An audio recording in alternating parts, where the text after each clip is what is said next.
Assalamualaikum warahmatullahi wabarakatuh. Alhamdulillah kali ini kita bersama seseorang yang jauh di sana di negeri Malaysia. Kang Yogi, apa kabar Kang Yogi?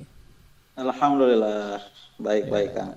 jadi beliau ini seorang ahli sejarah ya, karena di sana juga mengajar pelajaran sejarah gitu kan, Kang Yogi ya. Bener ya Kang Yogi ya sejarah ya? Di sini mengajar berbagai seluruh mata pelajaran. Oh seluruh mata pelajaran. Siap, siap, siap. Ya terima kasih berkenan menyempatkan waktunya Kang Yogi. Kita Ya, bisa berbincang walaupun tidak bertemu langsung. Kita bertemu di media virtual. Insya Allah ke depan kita akan bincang-bincang tentang Kang Yogi sendiri, pengalamannya, kepribadiannya. Kemudian kita pengen denger nih kira-kira sekarang kan masih apa? Sebentar lagi akan Ramadan ya Kang ya. ya betul. Ya sebentar lagi akan Ramadan, kita akan Ramadan. Walaupun masih kondisi pandemi sekarang ini, kira-kira di sana itu seperti apa, kemudian dan lain-lain lah kita ngobrol aja nanti ke depan Kang ya. Ya, Nah, siap. Untuk membuka diskusi kita, bincang-bincang kita, silakan Kang Yogi boleh memperkenalkan diri dan menyapa semuanya. oke, terima kasih. Bismillahirrahmanirrahim. Assalamualaikum warahmatullahi wabarakatuh. Waalaikumsalam warahmatullahi wabarakatuh. Subhanallah walhamdulillah wala ilaha illallah wallahu akbar la haula wala quwata illa billah. Amma ba'd. Terima kasih Kang Ramlan yang sudah bersedia berkenan untuk berbincang Siap, siap. di malam hari ini. Walaupun ini Kang Ramlan terlihat diam lagi ini gambarnya. Oh iya. Waduh. Ini coba saya cek-cek. Saya sambil cek-cek aja Kang ya. Silakan sambil lanjut Ya, aja. berarti lanjut ya. Iya, iya, iya, siap. Ya, juga selamat malam kepada sahabat semua. Karena di sini di Malaysia itu jam 8.26 PM ya, Oke. atau jam 20.26. Beda 1 jam dengan Indonesia. Iya, iya. Kalau di sini jam Perkenalkan, 19. ya nama saya Yogi Adanugraha ya. Jadi kurang lebih udah hampir setahun setengah ya, setahun setengah saya berada di sini. Mhm. Ya, saya ditugaskan oleh Kementerian Pendidikan dan Kebudayaan Mhm. untuk mendidik anak-anak PMI disebutnya ya, anak-anak pekerja migran Indonesia yang ada di Malaysia, khususnya di Sabah. Jadi di sini banyak anak-anak Indonesia ya, orang tuanya bekerja sudah puluhan tahun di sini, mereka punya anak, sehingga tetap anak-anak di sini perlu diberikan pelayanan pendidikan oleh pemerintah. Maka dibuatlah sekolah-sekolah Indonesia yang ada di sini. Termasuk gurunya pun dikirim dari Indonesia. Nah, termasuk Oke. saya di sini. Seperti itu, Kang Ramlan. Oh iya. Ini saya masih nggak gerak Kang. Nah, Atau bagus saya? sekarang. Oh udah bagus. Siap. Ya, Oke. Jadi Kang Yogi ini walaupun di Malaysia sebenarnya mengajar anak-anak Indonesia betul ya? Gitu Kang ya? betul. Ya, mengajar anak-anak Indonesia. Oke. Kurikulumnya pun kurikulum Indonesia gitu Indonesia. ya. Oh iya iya iya iya. Eh, itu Kang Yogi dulu pertama kali ke Malaysia itu apakah di sana suasana Indonesianya itu wah kan sekarang kan orang-orang Indonesia ya. Nah, Betul. apakah budaya di sana itu mengikuti budaya Malaysia atau karena ini orang-orang Indonesia misalnya kumpulan orang Indonesia tetap dengan budaya Indonesianya itu Kang? Gimana Kang? Ya, jadi kalau secara eh, kuantitatif ya, Mhm. bahwa persebaran orang-orang Indonesia yang ada di sini di Sabah khususnya kebanyakan ini dari Sulawesi Selatan, dari Bugis. Oke. Oh iya iya Nah, iya. dari Bugis, kemudian juga mungkin peringkat kedua ada dari Nusa Tenggara ya, baik itu Nusa Tenggara Barat, Nusa Tenggara Timur, sehingga otomatis budaya pun sebenarnya kalau saya lihat percampuran antara budaya Bugis ya yang pada umumnya memang mayoritas di sini dengan penduduk Sabah gitu ya. Hmm, oke oke Makanya oke. secara bahasa pun bahasa Malaysia di Sabah ini tidak begitu kentara seperti bahasa Malaysia yang ada di Semenanjung ya. Semenanjung itu kan Malaysia ada dua ya, ada dua pulau kan, Iya iya. ada yang memang Pulau Semenanjung itu Selat Malaka ya kalau dulu itu, Nah, itu bahasanya sangat kental Melayu. Kalau di sini karena memang sudah ada percampuran dengan budaya Bugis di sini, jadi itulah budaya di sini di Sabah ya. Oh Karena gitu di ya. secara pulau ini kan Sabah ini sedaratan dengan Kalimantan. Nah, seperti Oke. itu. Jadi secara budaya tidak begitu inilah adaptasinya tidak begitu berat ya. Mhm. Karena di sini secara bahasa, secara ini sudah apa? Ya Indonesia dan Malaysianya sudah sudah terlihat menyatu seperti itu. Oke. Saya mau sedikit tanya-tanya lagi Kang ya tentang sekolah di Ya, sana itu.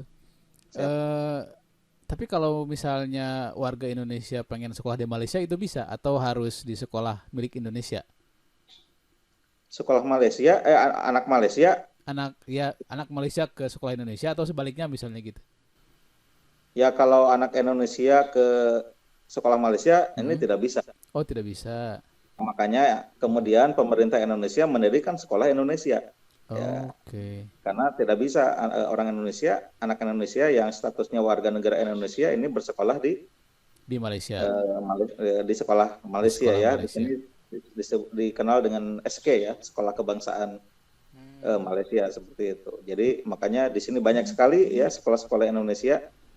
Ya kalau di Sabah itu naungannya Sekolah Indonesia Kota Kinabalu, tapi kemudian dibuatlah CLC ya, Community Learning Center di berbagai ladang sawit dan itu menginduk kepada sekolah induknya yaitu Sekolah Indonesia Kota Kinabalu ya seperti itu. Begitupun sebaliknya berarti Kang ya. Orang Malaysia juga nggak bisa sekolah di sekolah Indonesia yang di sana.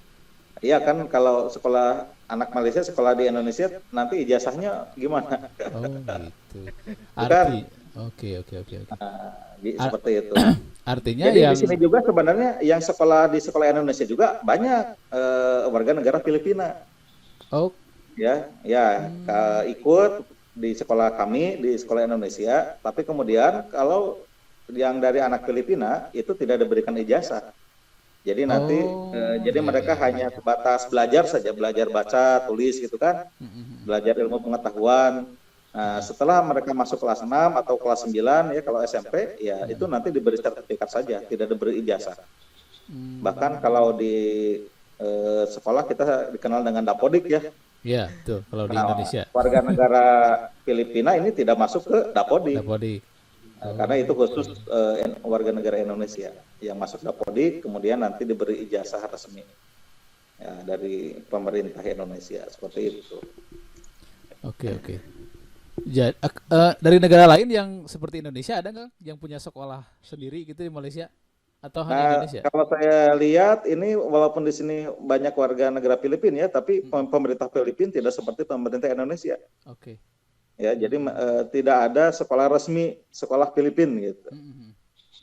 Nah, jadi sehingga anak-anak Filipina ya karena tetap mereka juga perlu belajar kan, ya Ya. makanya sekolah di sekolah Indonesia. Ya, yang saya tahu di sini ya baru sekolah Indonesia saja yang memang sudah Oke, oke. menjalin kerjasama resmi ya dengan pemerintah Malaysia, bahkan secara support dari pemerintah Indonesia luar biasa ya kepada anak-anak di sini. Karena pemerintah Indonesia mempunyai target bagaimana setelah SMP, di sini kan sampai SMP ya Kang Ramlan, Oke. SD, SMP, nah SMA-nya itu harus pulang ke Indonesia. Target dari Oh. pemerintah Indonesia. Ya makanya di sini setiap tahun pemerintah Indonesia mengeluarkan beasiswa, memberikan beasiswa bagi anak-anak yang ada di Sabah Sarawak, ya kemudian di Johor Bahru ya, untuk melanjutkan SMA ke Indonesia, gitu ya. Itu nanti 1 bulannya itu diberi 2 juta oleh pemerintah Indonesia deh. Itu sekolah di Indonesia itu. Oke, oke, oke. Gitu. Tahun ini pun rencananya ada sekitar 700-an ya anak-anak calon penerima beasiswa yang nanti kita berangkatkan ke Indonesia untuk SMA di sana ya. Ada yang ke Madrasah Aliyah, ada yang ke SMK, ada yang ke SMA seperti itu. Oke, oke, oke. Begitu. Luar biasa ya. Kalau para imigran itu dia menetap di Malaysia tapi tidak jadi warga negara Malaysia. Begitu berarti Kang ya. Itu Betul, betul. itu Jadi tetap mereka eh, rata-rata berapa lama sih di sana Kang tinggalnya? ini sudah ada yang puluhan tahun Kang Ramlan. Oke. Jadi Oke, tetap oke. itu sebagai warga negara Indonesia gitu ya, sehingga apa legalitasnya di sini ya dengan visa kan, Iya, iya, iya. dengan visa yang terus diperpanjang gitu kan. Oke, oke, oke. Dan saya lihat ya orang-orang Indonesia di sini ya memang ya sudah terlihat nyaman memang ya, Mhm. terlihat nyaman sehingga mereka mereka pun betah Oke. terlihatnya di sini ya. Tapi tentu ya kenapa sekolah Indonesia hadir, harapan dari pemerintah Indonesia anak-anak mereka ya anak-anak para pekerja migran di sini itu harapannya ya tidak menjadi buruh ladang lagi nanti gitu ya, tapi Oke. tetap ada masa depan yang lain lah.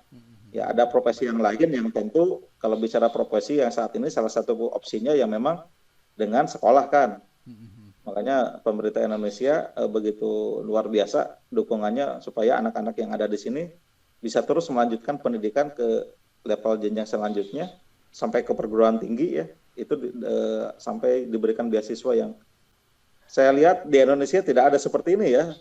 Beasiswa 1 bulan dikasih 2 juta sampai selesai. Iya, iya, Nah, iya, ini iya. khusus spesial memang untuk anak-anak Indonesia yang ada di sini Yang diberikan ini seperti itu.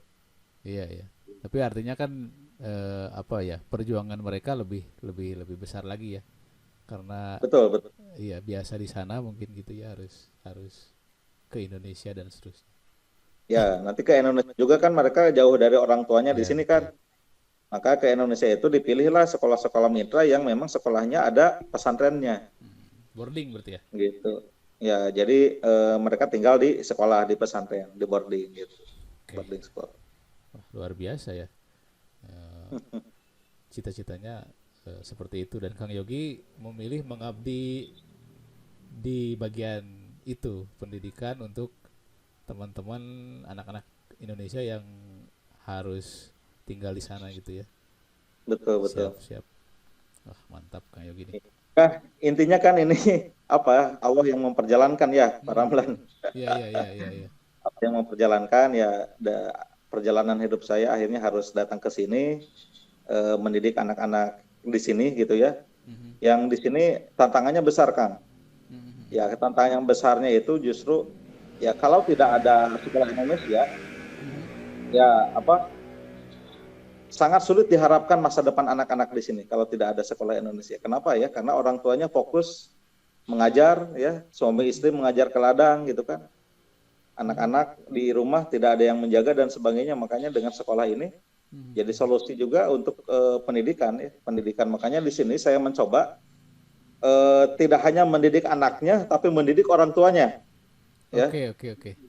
Ya karena ya tetap ya bahwa anak ini kan sebenarnya hakikatnya diamanahkan oleh Allah kepada orang tua, Mhm. Mhm. gitu ya, tidak kepada sekolah gitu kan. Betul, betul, betul. Sekolah hanya membantu, makanya saya juga mencoba apa dalam 1 bulan sekali kita mengadakan istilahnya silaturahim dengan orang tua. Di sana saya sisipkanlah materi-materi tentang pendidikan keluarga ya, Mhm. supaya orang tua sadar bahwa anak ini adalah amanah yang harus mereka apa didik gitu kan. Karena kalau bicara dari konsep Al-Quran kan sebenarnya Al-Quran menuntut tidak hanya anak soleh tapi orang tua juga harus soleh. Hmm. Seperti itu Betul, betul, kan. betul, Itu betul. konsep yang Allah turunkan gitu. Konsep ideal. Oke. Itu betul-betul apa ya? Pribadi seorang guru itu, Kang. Jadi tidak hanya di ruang kelas berarti ya, di Betul. lingkungannya, di keluarganya, kemudian dengan apa? eh, Tadi cita-citanya supaya orang tuanya pun secara tidak langsung dididik juga nih sama Kang Yogi dan teman-teman di sana berarti kan? Betul, betul, betul. Ya, ya. Kalau itu kebanyakan di sana memang pekerja ladang, Kang. Di sawit atau apa sih di sana? Ya di sini semuanya pekerja ledang sawit. Oke, perkebunan sawit Ya, berarti ya. Oke, oke. perkebunan sawit, betul. Tapi ada orang Malaysianya juga kan ya sebenarnya? Ada Oke, oke. ada orang Malaysia, tapi kan ini juga kan perusahaan-perusahaan Malaysia kan. Mm-mm. Eh, Oh. Perusahaan milik Malaysia, tapi pekerjanya memang pekerja buruh lah. Mm-mm. Buruhnya memang dominan dari orang-orang Indonesia. Oke, Seperti oke, itu. oke. Oke, ya, menarik sekali belajar budaya yang lain gitu. Dan apa, Kang Yogi bisa berbagi pengalaman dengan kita semua di sana Betul. gitu ya. Saya sebetulnya baru baru sadar nih. Saya kira apa, sekolah di luar negeri itu apa, tentang fasilitasnya yang bagus, kemudian budayanya yang apa ya, seperti itulah. Ternyata memang tantangannya lebih besar ya di sana Kang ya. Ya, tantangannya sangat besar ya. Saya bersyukur nih di tempat saya internet masih enak gitu kan. Oke oke. Ini rekan-rekan saya yang lain itu sampai mencari sinyal pun susah Oh gitu ya. iya iya iya. Mencari sinyal pun susah. Ada sinyal itu harus naik dulu ke bukit gitu kan. Oke oke. Itu perjuangan luar biasa ya, jalan luar biasa ya. Jadi memang saya juga baru merasakan di sini apa mendidik itu seperti apa gitu ya. Kenapa? Karena di sini boleh ya apa studi komparasi dulu nih. Silakan silakan.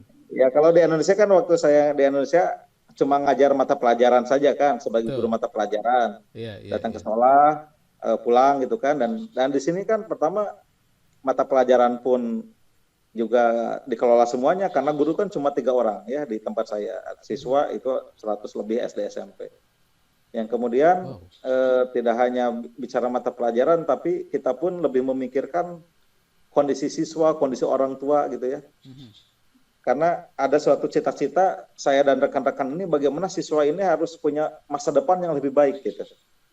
Ya kami mempunyai tekad ya bahwa siswa ini nanti tidak menjadi buruh ladang lagi, ya tinggal di sini lagi, tapi harus kembali ke Indonesia mempunyai masa depan yang lebih baik gitu kan. Dan ini dengan situasi kondisi yang di sini serba keterbatasan, nah ini menjadi suatu perjuangan yang luar biasa ya, seperti itu. Makanya ya banyak hikmahnya lah Kang Ramlan di sini itu lebih bisa memaknai arti tentang seorang pendidik itu seperti apa gitu. Oke Tidak oke. hanya mengajar, tapi memang betul-betul mendidik gitu ya, berbagai aspek ya. Sampai orang tuanya pun kami berusaha untuk didik gitu seperti itu. Oke oke. Ya, mantap sekali. Semoga apa yang diharapkannya tercapai ya Kang ya, dan tetap semangat itu menjalani semuanya. Tadi Amin amin. saya sempat kaget 3 orang guru, seratusan lebih siswa ya. Wah, luar biasa. Wah. Oke oke oke. Siap siap. Kang, kita masuk topik yang lain. Boleh ya? Boleh boleh Nanti boleh kalau ini dilanjut lagi topik yang tadi. ya. Ini Eh, bisa sambil minum? oh, silakan. Ya, Silakan silakan. Kita santai aja sih Kang. ya siap Formatnya ini apa, siap. sharing-sharing. Saya pengen tahu ini, secara pribadi lah. Mungkin ada suatu hal yang berbeda di Ramadan kali ini mungkin ya bagi Kang Yogi itu sendiri. Tentu saja Betul betul. tadi, Kang Yogi juga jauh dari keluarga, kemudian walaupun apa, Ramadan kedua kalinya kita masih pandemi. Hmm. Tapi sekarang apa, ya pandemi masih seperti ini. Sebetulnya yang Kang Yogi persiapkan nih untuk menghadapi Ramadan sekarang, apakah ada yang berbeda dengan tahun-tahun sebelumnya? Ya, ya bicara apa menghadapi Ramadan ya, Kang Betul betul Ramlan. betul betul. Ya, saya juga ini menjadi pengingat juga ya Mhm. pertanyaan Kang Ramlan ini. Karena sudah menjadi suatu retorika yang biasa gitu ya. Wah, kita Mhm. sebentar lagi Ramadan, kita Oke. marhaban yang Ramadan gitu ya. Mhm. Tapi saya juga mengevaluasi sebenarnya Ramadan-Ramadan yang ya umur saya 35 tahun gitu ya Mhm. sekarang. Mhm. Mhm. Ya berarti 35 kali Ramadan ya kalau dipotong dengan masa bayi dan sebagainya mungkin ya. Oke. Atau semenjak balik lah ya. Betul. Semenjak balik 20 ini kali lah. apa sih yang saya dapatkan dari berkali-kali Ramadan ini gitu ya Mhm. Mhm. terhadap Mhm. peningkatan kualitas ya. Karena ya jujur secara budaya kalau bicara Ramadan ya saya tanya dulu nih ke Kang Ramlan boleh ya? Oke, silakan silakan Kang. Kang Ramlan kalau mendengar Ramadan apa yang ada di pikiran Kang Ramlan? Pastinya saum sih. Saum dan lebaran. Saum, Lebaran, Ya ya ya. apalagi? ngabuburit, Ya, tarawih ya, kayak gitulah. tarawih gitu ya. Betul, betul, betul. Itu ini kemarin saya diingatkan oleh seorang kawan ya. Ini Mhm, percakapan luar biasa. Ya ini mhm, berkaitan dengan pandemi ya. mhm. Itu kan tahun kemarin di Malaysia itu Ramadan tahun kemarin itu betul-betul lockdown. Betul, betul. Mhm, Sehingga ke masjid tidak bisa, taraweh tidak ada, gitu kan. Bazar-bazar Ramadan tidak ada. Jadi tahun kemarin betul-betul Ramadan tuh di rumah sendiri, bayangkan mhm, mhm, ya. Jauh dari keluarga gitu kan, mhm, di mhm. rumah sendiri. Ya. Tidak ada aktivitas yang terasa nuansa Ramadan gitu ya. Mhm, mhm. Taraweh gitu kan. Maaf nih batuk nih, pengalaman. Siap, siap. Tapi Boleh insya minum Allah dulu, bukan Kang, minum COVID. dulu. Tapi insya Allah bukan COVID ini ya. Insya Allah ya sehat ya, Kang ya. Sekarang kalau batuk ini dicurigai Kang Ramlan. Aduh.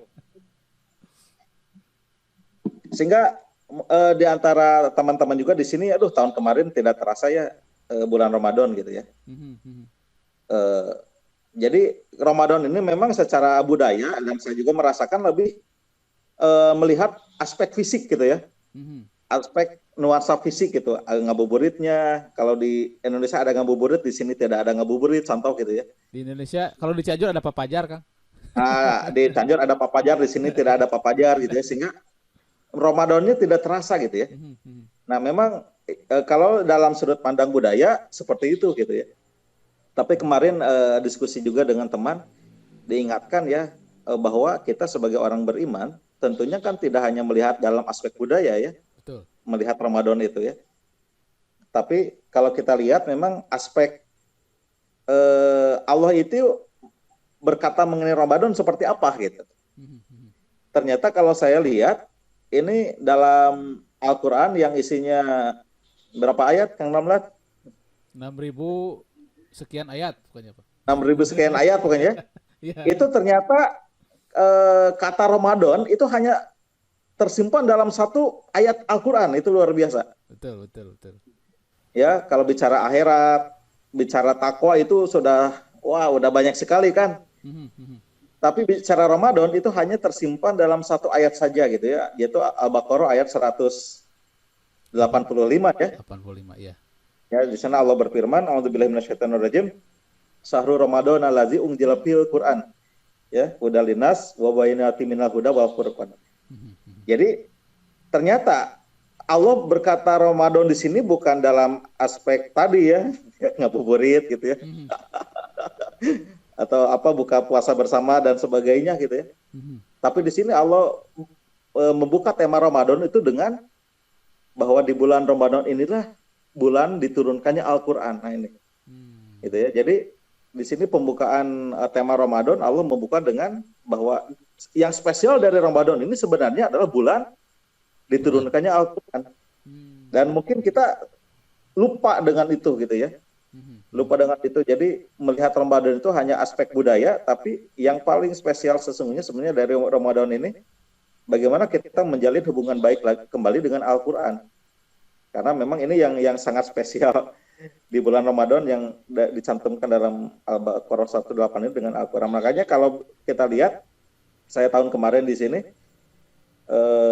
apa dan tahun-tahun sebelumnya justru sedih juga Kang Ramlan Mhm. ya apa dengan Ramadan berlalu itu kita tidak menambah hafalan gitu ya.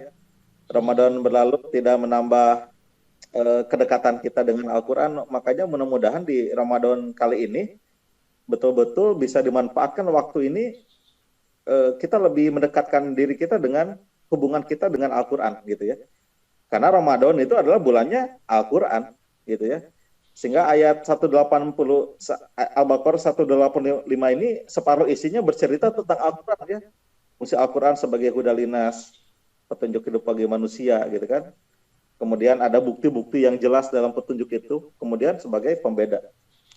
Nah, jadi Hmm. mungkin saya azamkan di Ramadan kali ini semoga bisa lebih dekat dengan Al-Qur'an gitu ya. Sehingga ketika beres Ramadan, ya semoga Al-Qur'an itu betul-betul bisa betul-betul menjadi pedoman hidup kita, tidak hanya retorika tapi betul-betul bisa kita aplikasikan. Begitu Oke. Kang Ramlan. Wah, luar biasa ini. dan sebetulnya tidak terhalang dengan kondisi sekarang ya Kang ya. Kalau Betul, harusnya seperti itu. betul betul betul.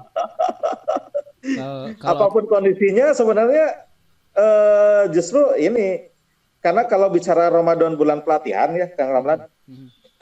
contoh gini,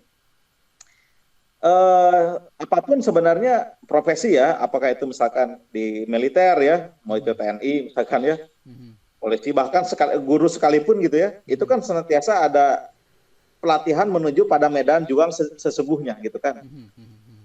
Nah, ketika Ramadan ini adalah bulan pelatihan gitu ya, pelatihan apa ya? Kalau tatakun ini tatakun ini kemudian diartikan sebagai proses mengendalikan diri gitu kan, Mhm. karena salah satu definisi kelakwa ya ulama mengatakan adalah proses menjaga diri, mengendalikan diri. Maka Ramadan ini memang bulannya itu ya. Bagaimana tidak kalau ya saya rasakan sendiri ya, puasa ini ketika haus ya, tenggorokan mulai Kering. protes-protes gitu ya. Kemudian hati kita yang bicara, kamu jangan dulu protes, ini Mhm, masih mhm. siang, nanti Ya tunggu ya ya. maghrib. Mhm, Perut udah mulai nyanyi gitu kan, mhm, mhm. perut jangan jangan dulu nyanyi, ini belum maghrib. Jadi kemudian kita kemudian berusaha mengendalikan keinginan jasad, ya, Ya ya. keinginan hawa nafsu, dan di sana proses penguatan hati, gitu kan.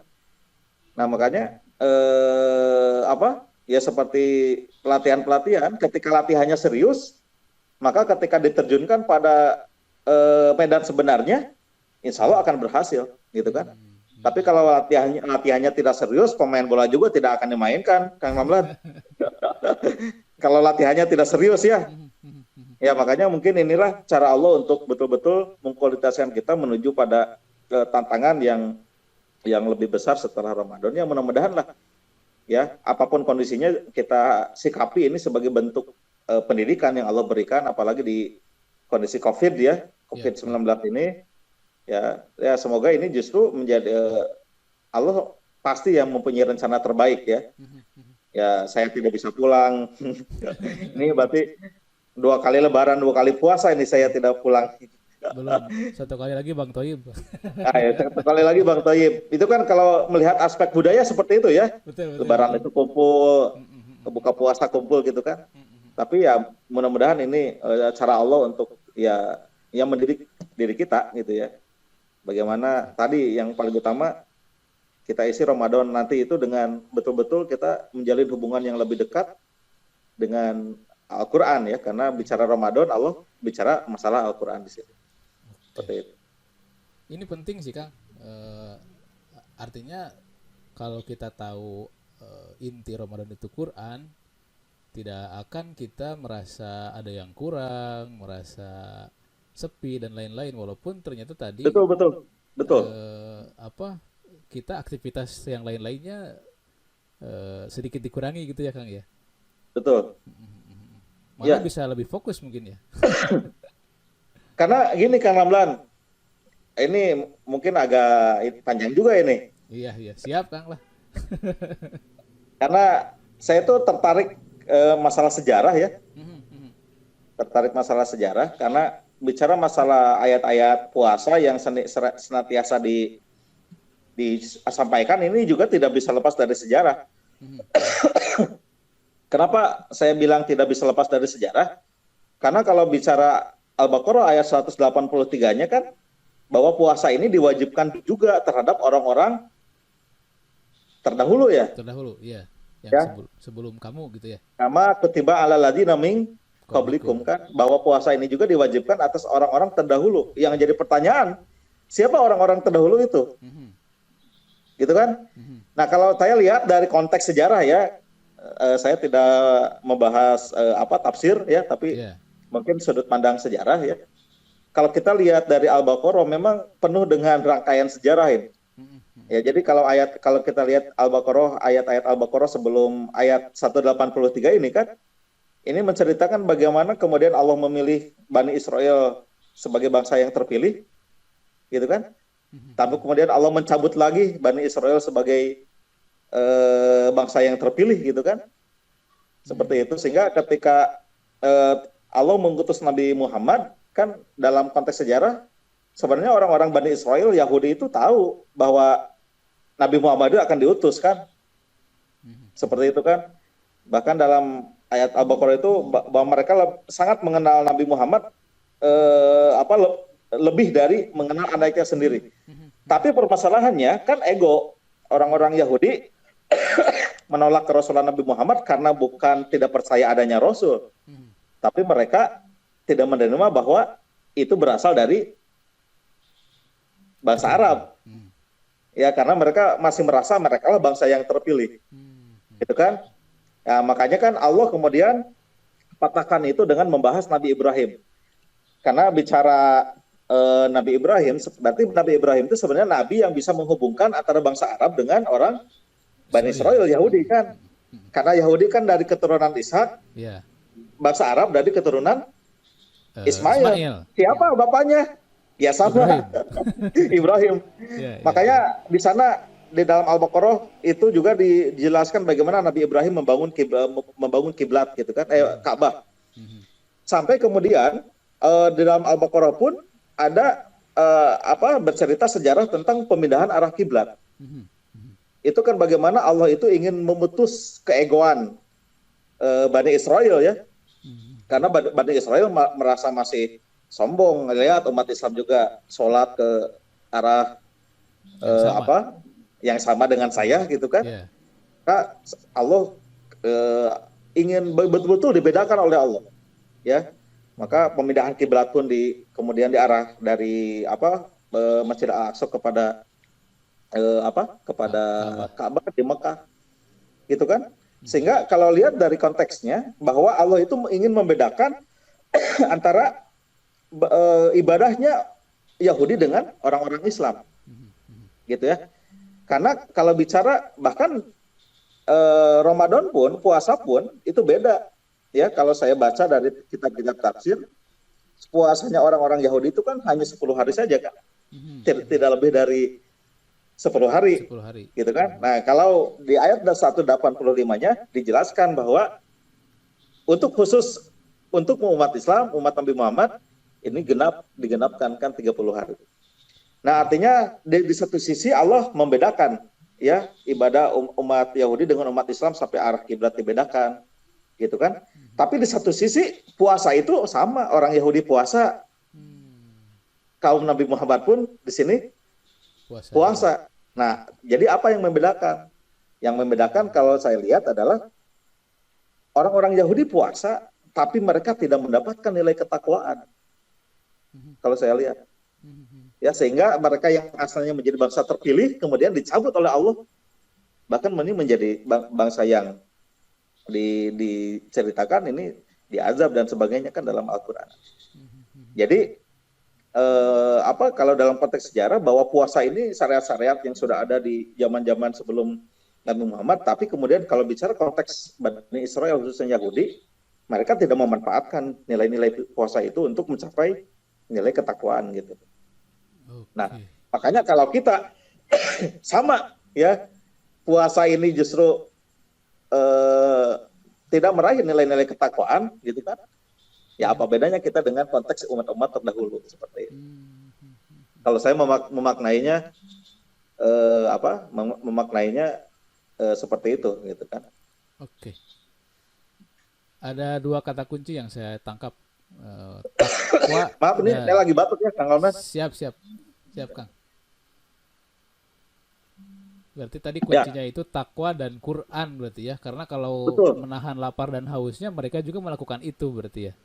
Orang-orang Yahudi pun berpuasa sama. Lapar, haus gitu kan? Ya, betul. Tapi ketakwaan yang tidak bisa diraih gitu kan. Sehingga sampai tadi itu luar biasa ya sejarah yang tercantum dalam Al-Baqarah ini. Bagaimana proses kaum Yahudi yang tadi ya, yang asalnya menjadi bangsa yang terpilih, kemudian dicabut itu, kemudian menceritakan konteks Nabi Ibrahim, konteks pemindahan kiblat gitu, yang secara ideologis ini juga pun luar biasa kan, menghilangkan ego-ego orang-orang Yahudi seperti itu. Ya sampai kepada ujung-ujungnya ketakwaan dan disempurnakan dengan bahwa yang membedakan juga Ramadan ini bagi umat akhir zaman adalah diturunkannya Al-Quran. Al-Quran. Seperti itu. Itu yang sangat spesial. Oke. Bicara ketakwaan, Kang, Ya, itu kan tadi menjadi indikator ya berhasil dan tidaknya saum kita gitu ya. tuh. Itu ada apa ya? Mungkin kiat-kiat lah atau tips gitu ya dari Kang Yogi sendiri untuk menjaga saum kita itu supaya sampai ke level ketakwaan itu seperti apa ya kira-kira? Nah, biasanya kalau tips itu orang itu sudah bisa melakukan, baru bisa memberikan tips. Oke. Saya juga masih sulit ini, Kang Ramlan. Masih sulit ya. Tapi mungkin ini hanya sebagai suatu refleksi saja ya, Betul, betul. sebagai suatu refleksi ya. Karena saya juga baru tersadar sebenarnya bahwa antara takwa dan Al-Quran ini tidak bisa dipisahkan gitu kan. Sehingga begitu, ayat tentang Ramadan justru itu membahas masalah Takwa. awali dengan pembukaan dengan tema Al-Quran. Sebelum kepada tema Ramadan kan, barang siapa yang sakit dalam perjalanan, kemudian dia tidak puasa maka dia bisa mengganti gitu kan. Dan yang menarik dalam ayat ini, dalam Al-Quran Al-Baqarah 185 ini, ya diakhiri ya bahwa Allah menghendaki kemudahan bagimu. Gitu kan? Padahal kalau tadi lihat konteks sejarah, puasa umat Nabi Muhammad beda dengan puasa umat-umat terdahulu kalau secara waktu. Umat terdahulu ini 10 hari ya. Itu bisa dibukalah ya banyak kajian tafsir bahwa itu hanya tidak lebih dari 10 hari saja gitu kan. Tapi umat Nabi Muhammad ini genap, ini panjang ya. Kalau ini justru lebih berat kan? Ya, Nah, berturut-turut. ini lebih berat ini. Iya, iya, iya. Gitu kan? Lebih berat gitu ya. Tapi kenapa di sini Allah ingin menghendaki kemudahan bagimu? Oke. Nah, kalau kita dilihat dari konteks latihan ya, contoh gini lah latihan ya. Misalkan saya sebagai atlet lari gitu ya. Saya harus lari misalkan berapa ya 1000 meter gitu ya. Harus mencapai finish. Ada yang betul-betul lari, misalkan ada yang naik sepeda atau naik kendaraan gitu ya. Ke garis finishnya sama tidak mencapai? Mencapainya sama. Mencapai, tapi ada yang memang mencapainya memang dengan betul-betul dengan lari, ada dengan kendaraan. Itu misalkan latihan. Nah, ketika dihadapkan pada ujian sesungguhnya, siapa yang kira-kira mampu bertahan? Yang lari atau yang naik sepeda atau yang motor? Tentu saja yang lari berarti. Yang lari. Nah, artinya justru banyak mungkin di antara kita, tamat gitu ya, Kang Ramlan. Oh, tamat Ramadan saya tidak batal gitu ya. Iya. Tapi kan nanti ada perbedaan, ada yang betul-betul bisa menjaga kualitas Ramadan puasa itu sendiri. Ya contoh memang saum, minum dan makan tidak, tapi misalkan mata tidak dijaga, telinga tidak dijaga sehingga menghabiskan waktu Ramadan itu misalkan dengan nonton film gitu kan, filmnya juga Anutup Paradugu misalkan gitu kan. Memang tamatnya tamat, tapi nanti perbedaannya setelah pasca Ramadan. Maka orang yang memang betul-betul latihannya betul di bulan Ramadan itu Allah akan berikan kemudahan nanti menghadapi berbagai ujian yang berat. Jadi kalau saya memanai itu ya bahwa Allah menghadapi kemudahan bagimu. Tidak hanya kemudian Allah memberikan kekuatan ketika berpuasanya, tapi yang paling penting pasca puasanya itu karena kita latihannya betul-betul nih. Ya kalau misalkan Ramadan kita anggap sebagai bulan latihan. Latihan apa ya? Tadi latihan mengendalikan hawa nafsu. Bayangkan hawa nafsu dilatih, ditahan selama 30 hari Kang Ramlan. Ya kita tidak kan biasanya kita selalu mengikuti keinginan tubuh ya. Ingin makan langsung makan gitu kan. Ingin minum langsung minum gitu ya. Itu kan Ramadan dijaga kan. Makan perut kayak subuh ya guys mata makan deui misalkan. Nanti tunggu maghrib. Itu kan bagaimana kita berlatih mengendalikan diri. Ya. Tambah kita dilatih semakin dekat dengan Al-Quran selama 1 bulan penuh itu, maka saya yakin pasca itu kita bisa lebih mudah mengendalikan hawa nafsu gitu ya. Jadi kalau bicara tips-tips, saya lebih memanai ya Ramadan itu betul-betul bulan medan pelatihan yang betul-betul harus kita jalankan. Maka di ayat Al-Baqarah 185 ini, selain Allah itu memberikan kemudahan bagimu, bahkan diakhiri dengan la'alakum taskurun, supaya kamu bersyukur kan. Bersyukur.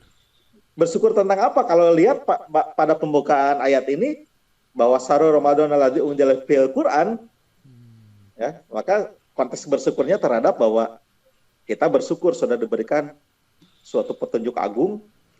Di sana juga bukan petunjuk bagi orang beriman saja kan, karena hudalinnas di sana bahasanya bagi seluruh manusia itu Al-Qur'an. Jadi ibaratnya Ramadan ini juga kita gunakan, kalau tips dari saya ya, ini sebagai motivasi bagi diri saya sendiri. Mari kita gunakan Ramadan ini juga kita lebih menghargai Al-Qur'an. Kita lebih bersyukur terhadap Al-Qur'an. Ya, karena perintah Allahnya juga la'alakum taskurun kan, supaya kamu lebih bersyukur terhadap apa? Terhadap apa yang Allah turunkan di bulan Ramadan, yaitu Al-Qur'an. Karena mungkin kita sering lupa ya terhadap Al-Qur'an, bahkan kita tidak menghargai Al-Qur'an ya. Contohnya kita tidak menghargai Al-Quran, ya satu hari kita tidak membaca ayat saja, kita biasa-biasa saja. Beda dengan satu hari kita tidak membuka Facebook gitu Kang Rama.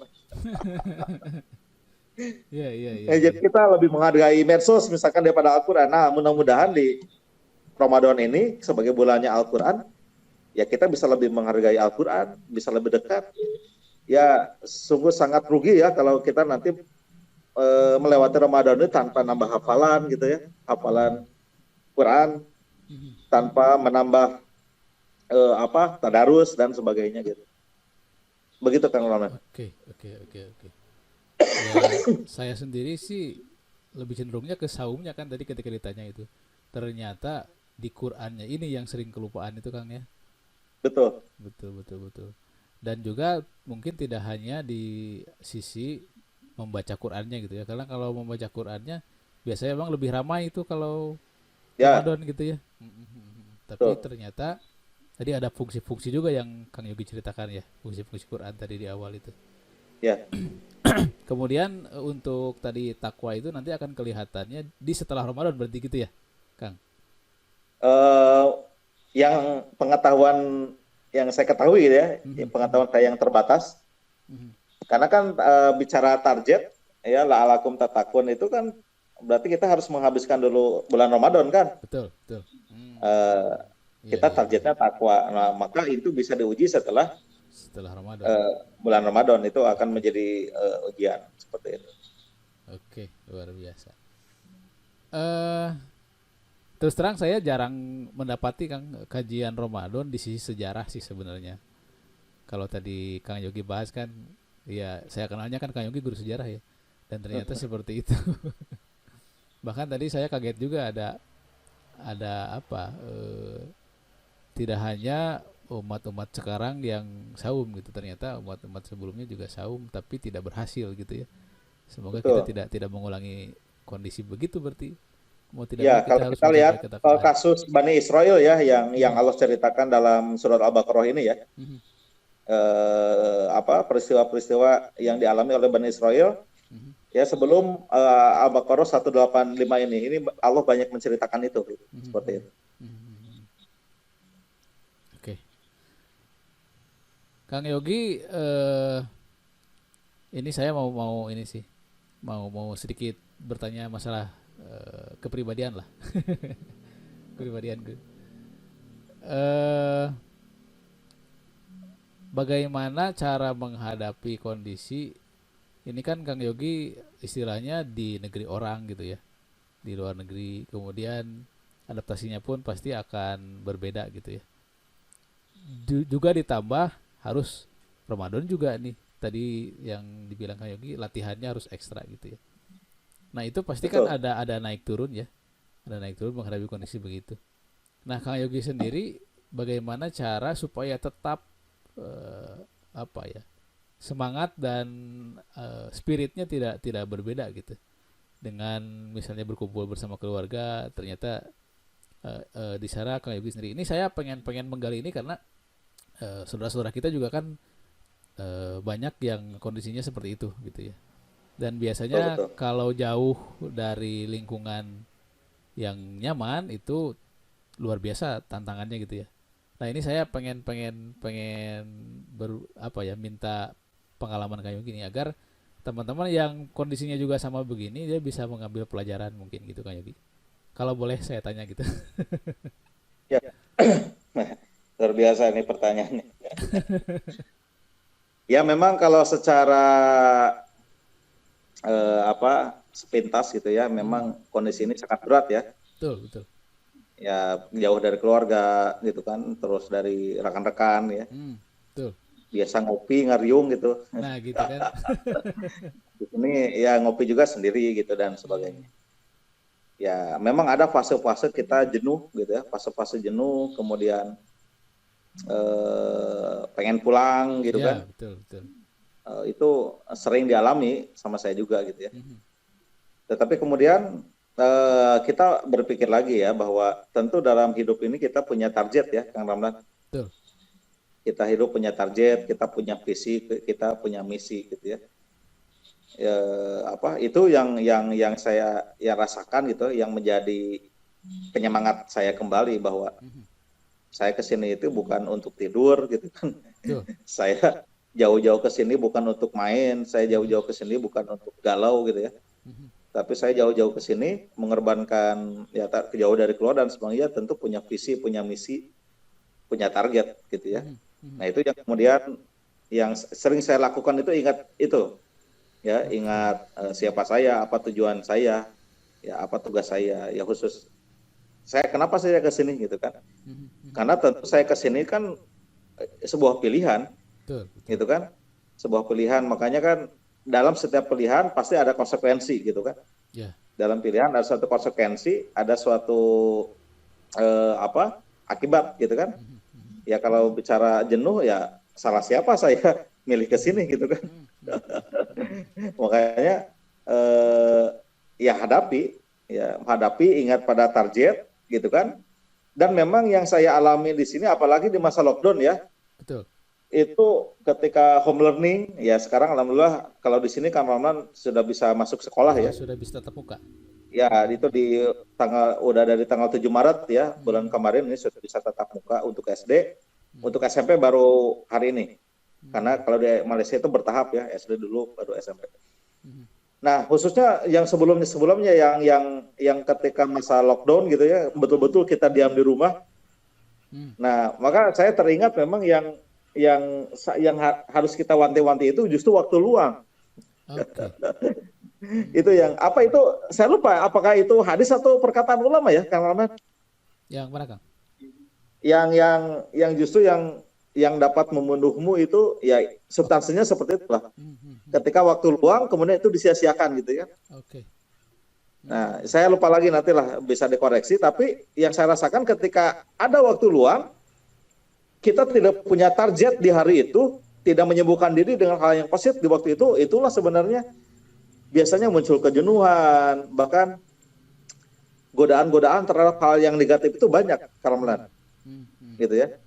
Maka di sana kenapa ya betul ya kenapa di sana ada wal asri gitu ya. Karena tidak semata-mata Allah berjanji atas nama makhluknya kalau itu tidak sangat penting gitu ya. Hmm, Maka hmm, kenapa ada wal asri demi waktu berarti memang waktu itu betul-betul ini menjadi kunci ya. Sebenarnya mau kita ada di rumah bersama keluarga mau di sini hmm, itu sama saja secara prinsipnya. hmm, hmm. Ketika kita di rumah pun kita menyanyiakan waktu gitu kan misalkan Ya, ya. sama saja. Jadi intinya bagaimana kita lebih memaknai waktu justru ya. Jangan sampai waktu ini terbuang tanpa suatu karya, istilahnya Hmm, gitulah. Ya, ya karyanya walaupun sederhana gitu ya, membaca buku 5 lembar gitu ya. hmm. Tapi justru bagi saya itu dalam satu hari ya, itu justru menjadi penyemangat ya. Jadi yang saya lakukan mudah-mudahan bermanfaat lah bagi teman-teman.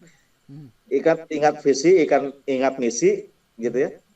Ingat target hidup seperti itu. Kemudian isi waktu dengan hal yang positif hmm. gitu ya. Itu sih intinya jangan sampai kita ada dalam satu waktu tidak ada kegiatan, tidak ada aktivitas, biasanya di sana nih Hmm. godaan-godaan itu masuk Kang Roland. Itu Ya, ya, dalam ya, ya. kejenuhan, saya pernah merasakan stres gitu ya. Hmm. Aduh, ini sendiri terus, ini gak bisa kemana-mana. Ya, tapi ya kembali pada tadi bulan Ramadan, sebenarnya kalau kita sudah dekat dengan Al-Quran, itu kita tidak akan merasa sepi sebenarnya. Hmm. Hmm. Hmm.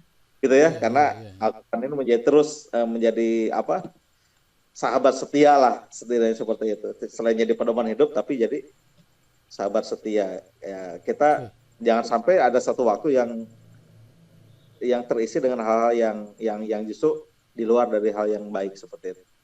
Itu Kang Iya, Ronda. iya. Kalau saya jadi ingat 5 perkara sebelum 5 perkara itu kan. Yang Itu tadi. betul itu. Ya, ya, ya, ya. Ya, Dan ternyata, waktu luang sebelum sempit gitu kan. ya betul, Kan betul, ada. betul. Betul betul. Oke, oke. Jadi penting eh, punya visi dan misi yang jelas itu ya untuk mengikat Betul. gitu ya. Oke, jadi bukan bukan masalah di mana posisi kita berarti ya. Ya betul. Akhirnya saya bisa berpikir gitu ya, bukan bicara di mana posisi kita, Hmm, hmm, tapi sejauh mana kita mempunyai visi, misi, dan sejauh mana kita komitmen dengan visi dan ya. misi itu, Hmm, hmm, hmm. gitu ya.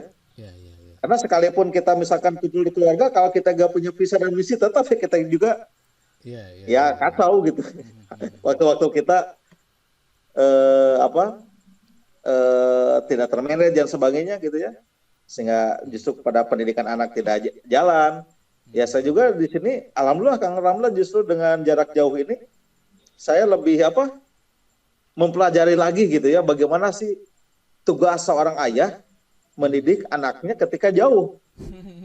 Ya, Nah ya, ini ya, juga ya. tantangan juga nih, Ya, betul, betul, betul. karena saya sempat membaca suatu buku ya, jangan sampai anak yatim padahal ayahnya masih hidup gitu ya. Oke.